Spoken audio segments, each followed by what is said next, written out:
It's called Law Enforcement Career Path Program. It's for kids that are interested in pursuing a career in any kind of law enforcement when they're done. And they come by our office and talk to us and things like that. But we meet twice a month, every other Friday, and we'll teach them, difference between reason of suspicion, probable cause, and how to make a traffic stop, and when to make a traffic stop, and when to make an arrest. And we do, it's basically like a small version of a police academy. At the end of each cycle, we'll do scenarios on what we learned.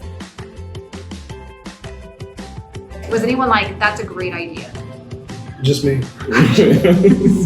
Just me when I came to him and said we need to do this. It's going to be awesome. It's a great idea. So we're going to raise money and get our program out there.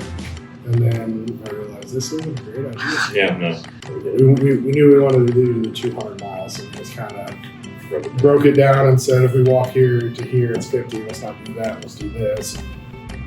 And we stayed the night in Sedalia at a hotel because we were going to leave super early. We didn't want to drive. Sedalia PD picked us up. That was awesome at 2 a.m. Gave us a ride out of their city limits to, and we used Google a lot. Okay, he's Google Maps. We would, like when we would start, we knew that the trail was going to lead us where we needed to go. Well, so the first day, people kept asking, hey, do you guys practice for this? I said, no, we work out every day. We don't need to practice. After the first day, we took practice because the bottom of our feet were hurting and our hip flexors were on fire. But that was one challenge, and we have many other challenges. The heat, the mosquitoes there were horrible, huge, and then the water source too. Water source was pretty scarce on that trail. We ran out of water the first day. I had 3 liters of water in my camelback, and I think we had 38 miles that day. And I think I ran out of water like 25 miles in, and then he ran out of water like 28 miles in, and then we were hating life. We stopped at a trailhead by a highway, and we were both just sitting there like, oh God, what do we do? Why are we doing this? And this car drove by, stopped, and came back and pulled in. They're like, are you the deputies doing walking across the state? And we were like, yeah. And they gave us, they donated $20. They were like, you don't have to have any water in there. And they're like, no. They ran up the road, grabbed us some water, brought us a couple gallons of water, and kind of it helped us push through the last. I think we had 10 miles after that point. It helped us push through. We actually got a few $100s worth of donations along the trail because Sedalia, they came out and did, some news organization came out and did an interview, and they got put out in the neighborhood. We would see people in a B&B, and then they would follow, they would meet us down the way a little bit and stop and talk to us, and then we'd end up at the same town they were in, and they'd be talking. So it was really cool. They got the word spread so fast along the trail. So we walked about 25 to 30 miles that day. We had 40 to go, and then we hit another huge red spot that we couldn't walk. So we called the highway patrol, sent out one of their conservation agents, and she gave us a ride around the red spot and dropped us off where we needed to be, and then Sheriff Aiken and Captain Cofer came and picked us up there. We get along just fine. The only problem we had was towards the end. We had the 18 miles. That's when he's like, man, I don't know about this anymore. And so he'll get to talking. If I just keep walking, he'll follow me. We'll get done. So that was the only problem we had. There was a point when I was like, let's just get bikes. Let's just finish this on bikes, man. My feet are killing me. And he just ignored me and walked on with it. I packed a pair of clothes for every day. Yep. 2 pair of shoes.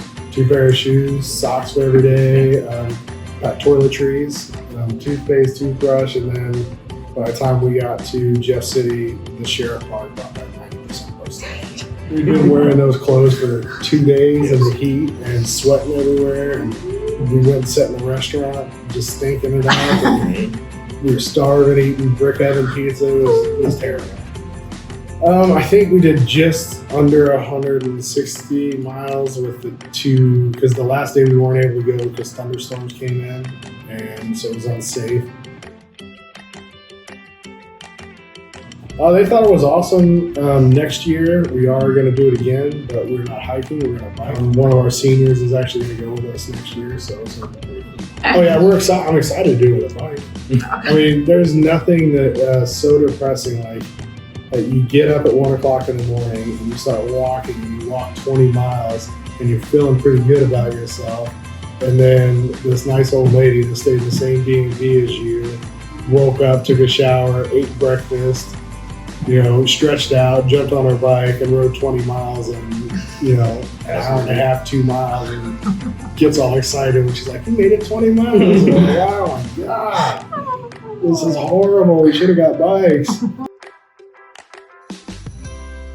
Yeah, we had over 6,000 pledged, and as of right now, without all the pledges being paid yet, we have just under 5,000. It's going to go to uniforms, training gear, duty belts, things like that for them to use.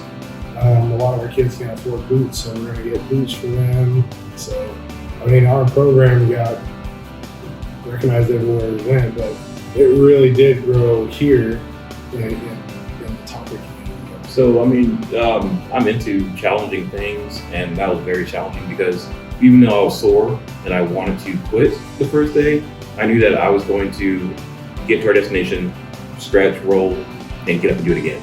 And I like that, because like getting past that threshold of like wanting to quit. So that's why I enjoyed most of it.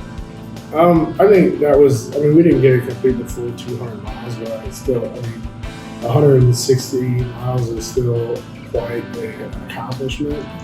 And we would have done the 200 miles if the weather had as bad as it was and as much pain and still. So our vision is also to have more students. So it'd be awesome to get more. Right. We also want to be able to start a scholarship so that our seniors, when they go through this program, they can have something to help them go to college, and hopefully that we can pay for it to just kind of be an incentive.